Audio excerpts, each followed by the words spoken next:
and my goal for my SAT was to get in the 30s. I did not reach that goal. So the format is going to be my stats, and then the colleges I got into got denied from just all the ones that I applied to. Also, if I look up, it's because my phone, which I film with, is propped against my laptop, and I have a Google Doc open. Okay, stats. So my SAT was a 1450. I studied really hard for it. I took it twice. So I got 750 on English and a 700 on math. My first try, I got like a 710 on English and a 700 math. My ACT, though, much better. ACT, though, I got a 34, which was more or less my goal because that's like 99th percentile. So normal and super score, my ACT is still a 34. It's 33 for English, 34 for reading, 33 for math, and a 35 on the science section. So that's my ACT, and I did not send my SAT to any of my schools. I only sent my ACT because compared to my SAT, my ACT is better. And then my GPA is a 94, I think, and my school does not weigh grades, so I took 7 APs throughout my 4 years. So yeah, 7 APs is the like average, like high achieving student thing to do. So I took 1 AP 9th and 10th grade. So AP World is over 2 years in my school. 2 APs junior year, 4 APs senior year. And then my application, I had honestly really good essays. I was applying as an English major to almost every school that I applied to. So my essay was more of a creative writing type. And then I had multiple leadership positions for extracurriculars. I did first robotics for 3 years, and my second and third year, so junior and senior year, I had a leadership position of sorts. I was on the local news for robotics for like a Girls World Expo, secretary for another club, and I also did a little bit of volunteering related to robotics over the summer. My general hook was an introspective girl that's a good writer, who was also involved in STEM and female representation, an English major. It seemed really strong at the time. Looking back, it wasn't that cohesive, but alas. To add to the context, I forgot to put this in my Google Doc. Both of my parents went to college. My mom she was raised in China. She went to college, got the equivalent of I think a bachelor's, and was a teacher in China for a bit. She moved to America when she was 30-something after she married my dad. And my dad has a law degree. I think it's called the JD. So he's also educated. I'm half Chinese, half white. So I come from a fairly privileged background in that respect. Just to add on again to talking about my background / context, my parents really instilled a value for education, and they made sure that it was always accessible to me. So growing up, I just assumed that I would be able to get into a good college, good as in prestigious.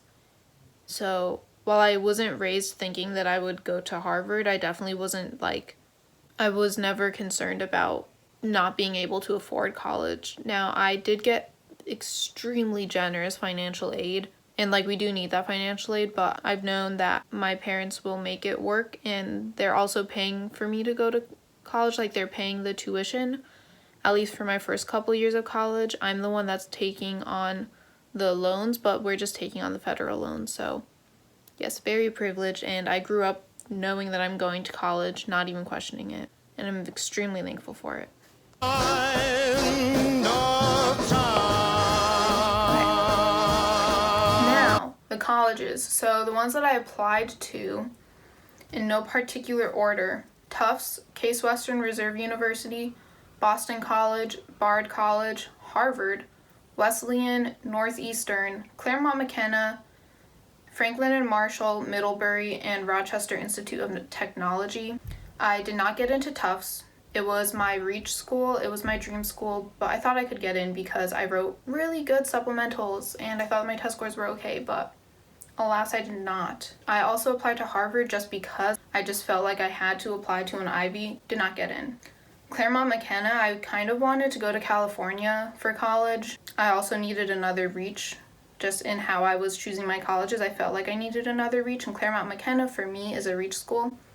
I did not get in. Northeastern was a bit of a reach for me as far as test scores go, and I feel like they expect a lot of extracurriculars, but I have not done any internships in high school. I know some people who have. I applied early action because they do not require an essay, and I needed another slightly more prestigious school in my mind, and I got deferred and then waitlisted and then denied.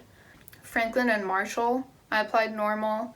They waitlisted me. I was highly offended, so I withdrew my application. I also applied to RIT just because they waived my application fee. One of my friends goes there. He loves it. He's also into computer science. I applied to their business school for funsies. They accepted me. They gave me a pretty good amount of money, but I never wanted to go there in the first place, so I made sure to withdraw my application right away so that someone could get off of the wait list. Bard College was a bit of a safety for me, and as safeties go, it accepted me. Bard also gave me a lot of money. I applied for their written arts major, and they accepted me for it. I was very flattered. Yeah, I actually, if I didn't get into these other two schools, I probably would have gone to Bard. I also applied to Case Western Reserve Early Action. They will spam you with emails if you apply, so just watch out for that. If you go to an open house, they'll spam you, but I liked it. So they accepted me. They gave me a presidential scholarship, and they invited me to be part of their Baker Nord Scholars Program, which is for students in the liberal arts to sort of, I think that it was like monthly meetings, get a special mentor, go on trips. So just like a special way for the liberal arts students to have more of a community, because Case is more of a techie STEM type school. I'm pretty sure that they're known for like, their nursing program is fantastic because Cleveland Clinic's right there, and a lot of people apply for biomedical engineering. Case, I visited them twice. I decided not to go because it wasn't really what I was looking for in a college when I was thinking, who do I want to be?